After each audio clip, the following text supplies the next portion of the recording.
So our first speaker today is Susanna Crisco, and she is the coordinator for the Stop Pests in Housing program, which is part of the Northeastern IPM Center located at Cornell University. The Stop Pests in Housing program provides free IPM training and technical assistance for housing programs, especially those with a HUD emphasis. And Susanna has tremendous expertise in dealing with rodents, bed bugs, and other creepy crawlies, including the one she'll be talking about today, which is indoor cockroaches.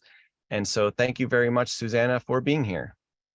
Well, thank you to New York State IPM for hosting these First Fridays and having me join you guys today and try to sum up IPM for cockroaches in 15 minutes. That'll be a challenge, but I've practiced and I think I can keep it down.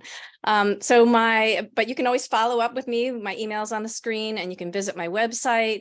And I'm just curious in chat, if you want to tell us, if you have a second, tell us where you're from and have you ever heard of the Stop Pests program before? Just out of curiosity, just like to see who's in the audience. Like Matt said, we receive funding from HUD's Office of Lead Hazard Control and Healthy Homes to provide assistance, technical assistance to HUD-assisted housing. So that means public housing, Section 8, and various other entities. In my presentation, I'm going to be showing a lot of pictures of products. They are by no means an endorsement. I use these pictures for illustrative purposes only. So let's begin. I want to tell you right now that there are a lot of cockroaches out in the world. There are only a few that really present problems in homes. The cockroach that I'm really going to focus on today is the German cockroach. So I'm going to say cockroach for the rest of the presentation, but you're going to know it's the German cockroach because that is the most problematic species for as far as indoor pests. There are others that invade, there are others that infest, but the German cockroach really is the most problematic. Why do we care? Why should we be so worried about cockroaches in homes besides the fact that, yeah, they're gross? There's several different health impacts. A study in 2012 found 85% of inner city homes had cockroach allergens in them, and 60 to 80% of inner city children with asthma were sensitized to cockroach allergens. And that represents a lot of missed days of school, a lot of missed days of work, and even hospital visits, emergency room visits for asthma attacks. There have been a couple recent studies on finding multi-drug resistant foodborne illness associated bacteria in cockroaches. That means they're carrying around on their little feet when they walk from your bathroom to your kitchen, some really serious bacteria that we don't want people exposed to. And then, of course, there's well-documented resistance to most of the pesticides we use to control cockroaches. So that ends up resulting in actually more pesticides applied, resulting in probably increased exposure for a lot of people. In fact, in 2008, HUD did a study of 500 homes and found pyrethroids in dust samples in 88% of those 500 homes sampled. So that's pretty significant. Cockroaches, dead, alive, and their frass are the health hazards. So all of that has to be cleaned up. It's not enough just to spray a cockroach and kill it. You have to remove the evidence. Why are they so hard to eliminate? What's the challenge? Well, like all good pests, they have a really good reproduction capacity. One, like the chart you see, one cockroach in January could be 18,400 cockroaches by June. They hide really well. They're, I think the word is thigmotactic. They like to be hiding in places where their belly and their back touch the surface. So they really are great at hiding. And of course, like I mentioned, we have over-relied on sprays for a long time and they have developed resistance. So I think most of you probably know in IPM, we want to monitor, identify, scale the response, use multiple tools, evaluate, and then keep monitoring and identifying. It's like a cycle. So what does that mean with cockroach control? That means what are the multiple tools that we're using? There's non-chemical and there's chemical tools that we rely on. We've known how to kill cockroaches for a long time. There's no big breakthrough in cockroach control that I can tell you right now. Baits have been around for the last 20 or more years and they work really well. So what does it all mean?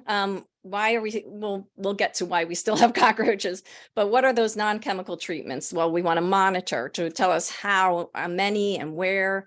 We want to use sanitation and cleaning to eliminate food and hiding spots. And we want to use exclusion to seal the cracks and crevices, repair leaks, and of course use a vacuum, which reduces the number of living and dead cockroaches because they all carry those allergens. For the chemical tools, we want hopefully a professional to be applying baits, dusts, and insect growth regulators.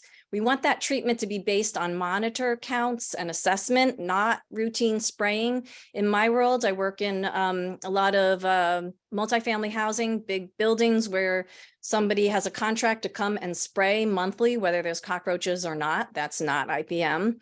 And then we also want a resistance management plan, no pyrethroid only products. They just don't work well, but cockroaches can quickly become resistant or develop aversion to products. So we want to have a plan in place where those products are rotated. And then follow-up treatment should occur every 2 to 4 weeks, depending on how bad the infestation is, until the monitors show that the population has been eliminated. So of course, monitors are key in most IPM programs, but let's delve into a little bit more. So the picture on the top shows all traps that have been placed in one home. The ones on the right were placed in the bedroom, living room. The ones on the left, the 3 on the left, were in the kitchen and the bathrooms. And you can see, okay, from that, we're going to focus our treatment on the kitchen and the bathroom, of course. But even more than that, they can tell you where the hiding spots are. So look at the second one from the left. That tells you there's a lot of nymphs on that monitor.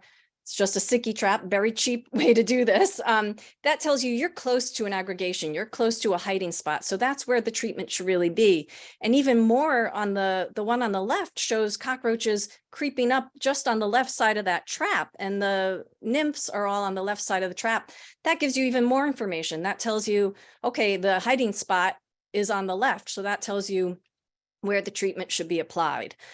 And the most important use of monitors is to tell us, has the problem been eliminated? So we want to keep using monitors until they are clear.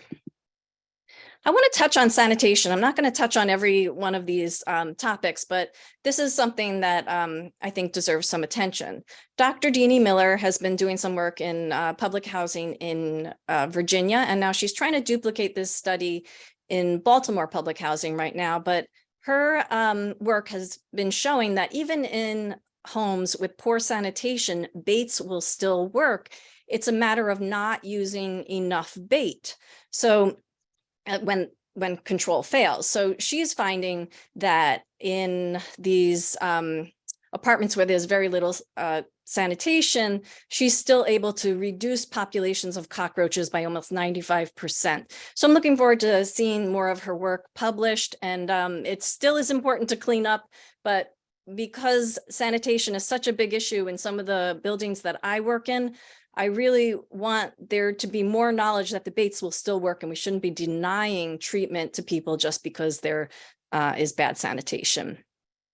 Exclusion is really important. Like in most IPM programs, the picture on the left shows a really good caulking job of a kitchen counter.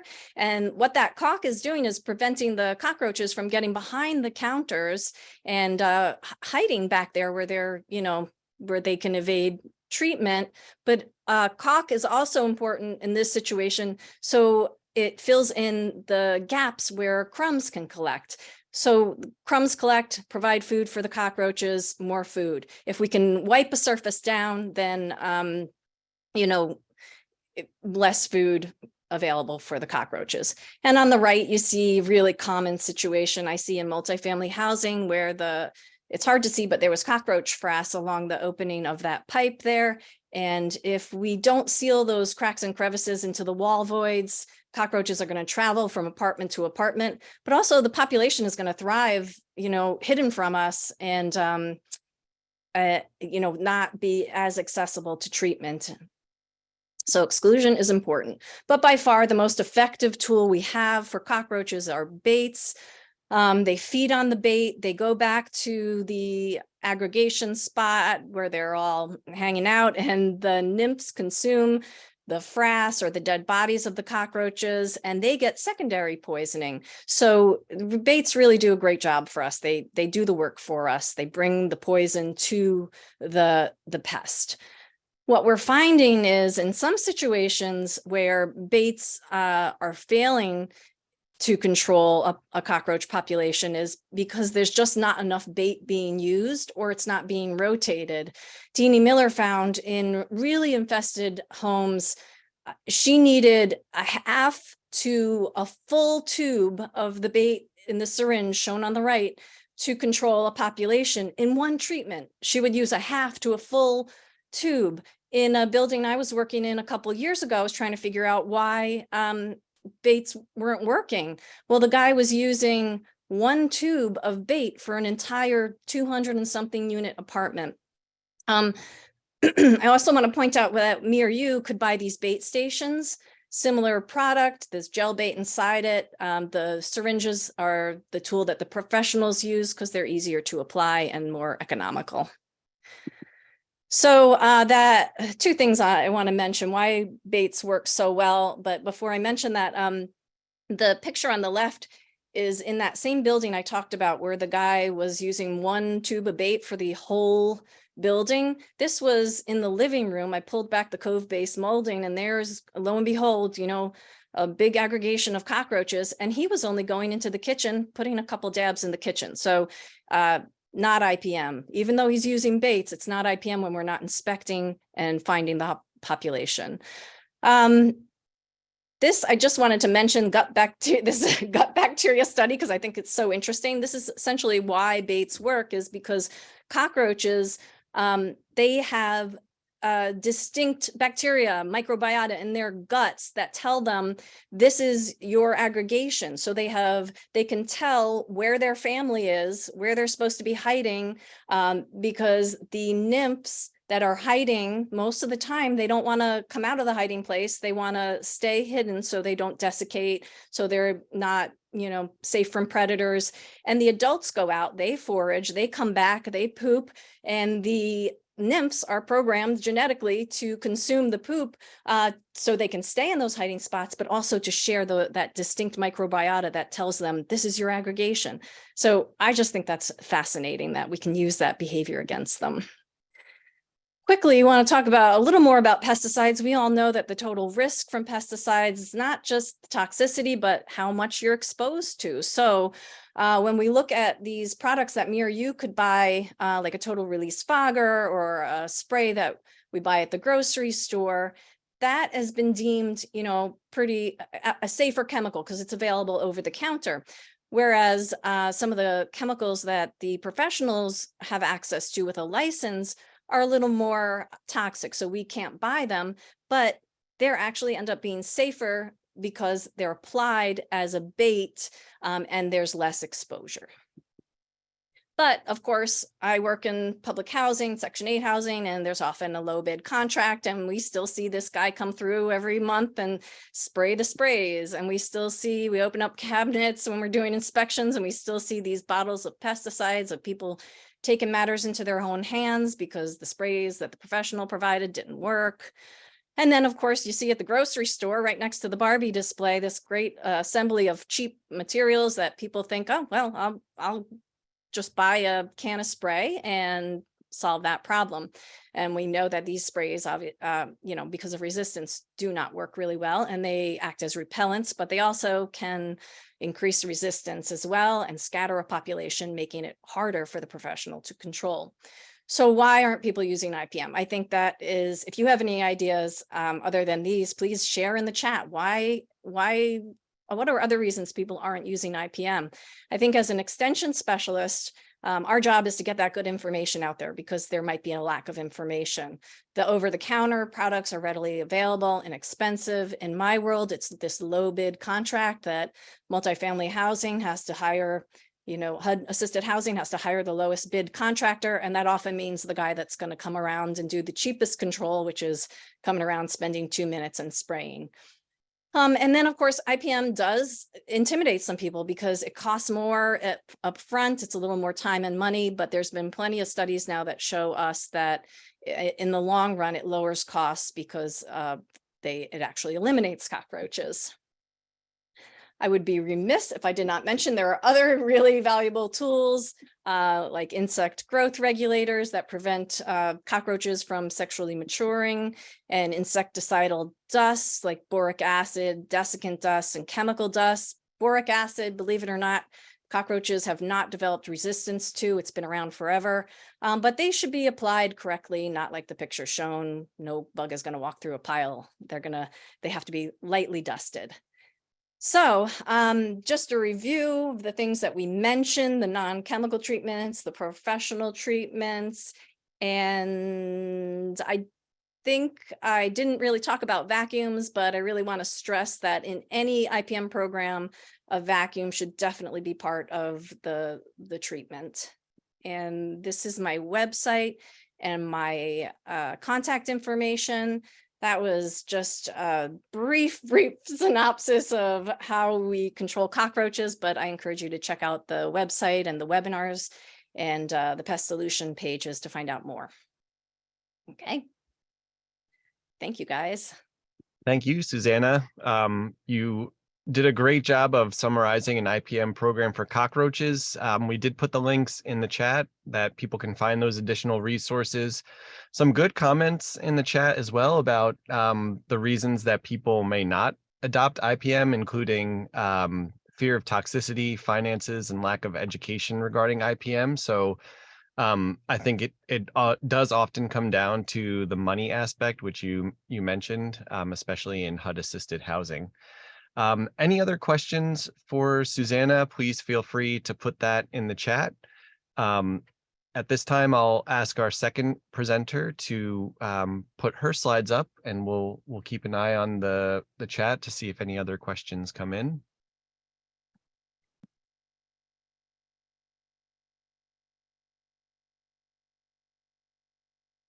Okay.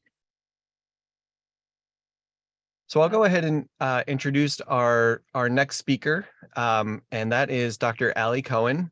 Ali is an extension veterinarian for the Cornell Richard P. Riney Canine Health Center and a clinical instruction for Cornell's Maddie's Shelter medicine program. She also serves as the contract veterinarian for the Ross Park Zoo in Binghamton, New York. And today, Ali is going to talk to us about pet flea and tick treatments. So thank you, Ali.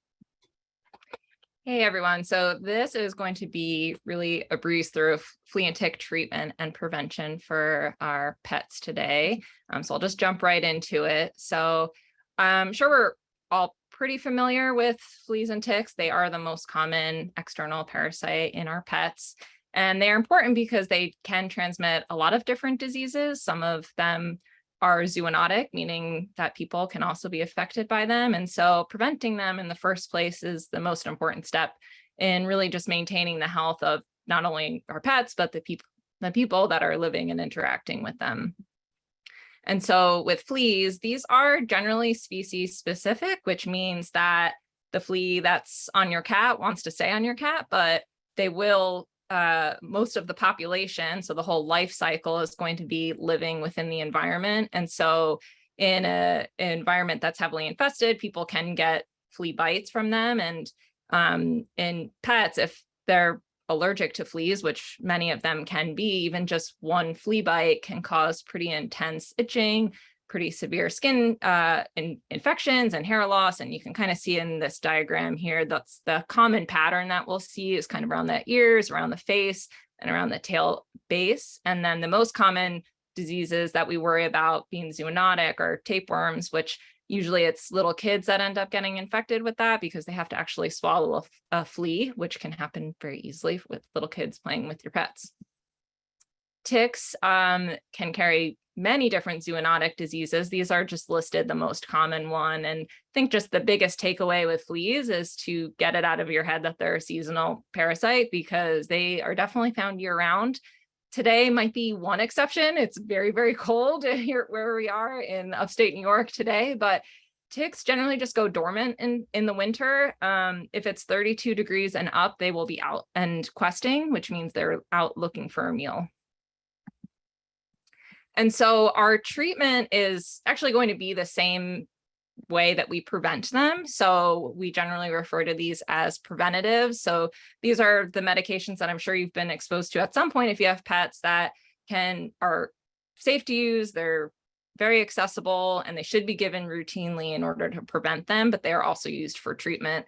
So they come in a variety of different dosage forms, and we really can't get into all the details of all the different brands that are out there. But when it comes to which one I pick and what I recommend to clients, I think about the way it's applied. So it's either a collar, a topical, or a chewable, and then the duration, which is generally going to either be 1 month, 3 months, or 8 months. And then I think about how the product actually works. So some of them will repel fleas and ticks in the first place, meaning keeping them off the pet. And then if they happen to break through, then they will kill on contact. And other products only kill by direct contact. So they've actually attached to the pet. And then how long it actually takes them to kill a tick once it's attached. So some products that don't repel and then they only kill once a tick is attached, some of them could take up to 2 days. Others could kill within 6 hours. And so that tick kill time is really important because the amount of time it takes to transmit a disease from a tick attachment is somewhat debated, but it's generally within 1 to 2 days. And so along with that, in prevention, one of the most important steps is even if you use routine flea and tick, just making sure you're doing routine tick checks. So especially if you go into high risk areas, but really it can happen anytime you go outside, there's a risk, just doing a quick tick check and making sure if anything's attached, we're removing it right away. We definitely can't get into the details of flea treatment because it's pretty involved, but I will just say, kind of similar to the cockroach presentation, that a lot of the life cycle is in the environment. And so, yes, all of the pets in the household absolutely need to be treated with preventative as step 1, and that's going to kill all the adults and stop reproduction on the pet. But we need to manage the home with all the same things for the cockroach lecture: is vacuuming, using, a product that's going to stop reproduction, frequent vacuuming, and then managing the yard as well. And so with the yard, the way we're managing that, yes, you can use a professional pesticide company, and maybe you do if there is a flea infestation, but that cannot be used alone, and it should not. We need to be making sure we're keeping away any really dense leaf litter. There's some more recent literature that shows if you make that big perimeter around your yard where you've raked all the leaves, that could actually be worse by making a big dense brush pile. But if there's any clutter out in the yard, you have old playgrounds, whatever for the kids, or any kind of garbage that's left out, is a good breeding ground for fleas and ticks to be hiding out. We want to avoid overwatering in gardening beds, which can make a really moist, humid environment, and keeping rodents away and keeping the lawn cut short. So in summary, the most important step is using preventatives year-round, somewhat dependent on your climate, but particularly in upstate New York, we need to make sure we use it year-round, and doing those routine tick checks to make sure that if a tick does break through, we remove it right away. And that's all I got. And that's my dog Mishka there, who managed to stay quiet the whole presentation. Excellent. Thank you, Allie. We did have a few questions come in. One was about a particular product, wondering if you could comment. I don't know if you're allowed to discuss particular products, but one is about whether NexGard actually works. So NexGard works great. It's one of the products that will not repel. It will kill on contact, but it does have a fast tick kill time. So if a tick does attach, if you find it, it should look kind of shriveled up, versus if one's been on for 1 to 2 days, it will start to look blown up like a tick. So it's working if they have that kind of shriveled up appearance, but you could see ticks crawling on your pet after coming in from outdoors. And so I still always make sure that you're doing a once over, because they could bring ticks into the house with you still. So just give them a good check, but it will kill effectively anything that does get through. Great. The next question was about if repellents could possibly increase the risk of ticks getting off the pets and coming on to people.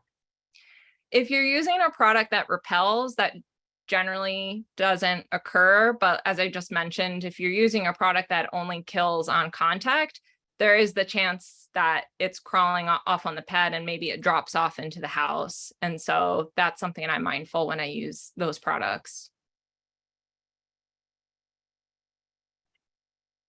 Another question was, are the products that kill ticks on pets faster? Do they actually have a higher risk or toxicity factor for the animal? All the FDA approved products are very safe. There are potential side effects with any drug, but there isn't a risk to the pet because they're actually drugs that don't affect their mammalian cells. They only affect the pest. But one thing I will say with some of the oral medications is they are prescription based. And so your vet will deem if your pet's appropriate to take that medication, because there may be some indications why they shouldn't, whether that be there's a food additive that they're allergic to, or some pets that maybe have a history of seizures shouldn't take the oral medications, or GI upset and things like that. And so your vet can speak into detail of whether or not it's something that they should prescribe. Many of the other products are over the counter. So regarding over-the-counter products, there's definitely an increase in botanical products and other things that are available on the shelf. And so one of the questions was, are there any preventative options that are non-chemical, like dietary or herbal?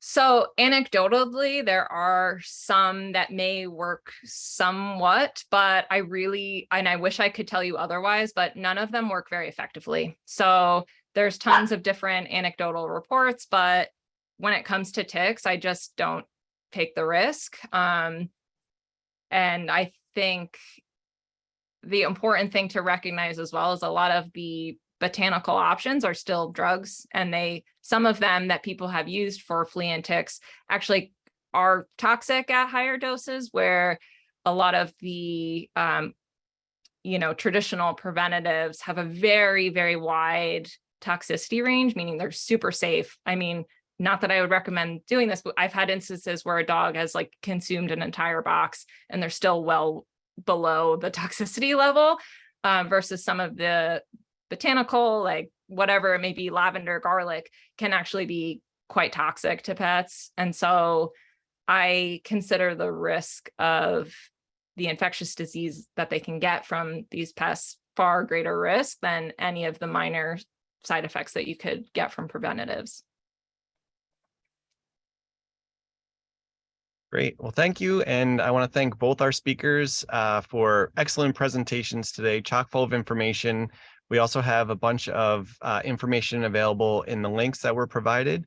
To keep us on time, I will end our session for today and invite you to register for our next session if you haven't already, which will cover carpenter ants and carpenter bees. So thank you to our speakers, and we hope everyone has a great weekend.